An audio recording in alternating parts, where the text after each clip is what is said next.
मित्रांनो, कधी असं वाटलंय की तुम्ही जेवढी मेहनत करताय त्या मानाने तुम्हाला यश मिळत नाहीत? कधी असं वाटलंय की परिस्थिती तुमच्या हाताबाहेर चालली आहे आणि तुम्ही हरत चाललात? तर थांबा, 1 मिनिट शांत व्हा आणि स्वतःला विचारा, तुम्ही खरंच इतके कमजोर आहात की तुम्ही फक्त स्वतःला कमी लेखत आहात? आज मी तुम्हाला तुमच्या झोपलेल्या त्या सिंहाची ओळख करून द्यायला आलोय, जो कोणत्याही संकटाला हरू शकतो.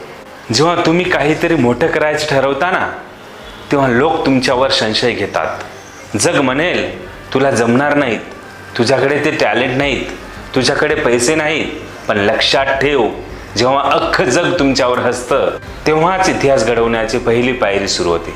संकट प्रत्येकाच्या आयुष्यात येतात, पण वादळात जे झाडं लवचिक असतात तीच टिकून राहतात.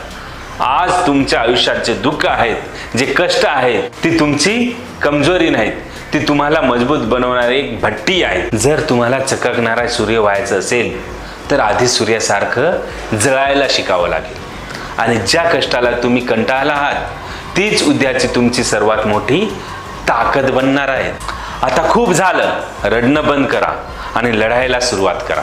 आज माझ्यासोबत स्वतःला एक वचन द्या, मी कधीही परिस्थितीला दोष देणार नाहीत.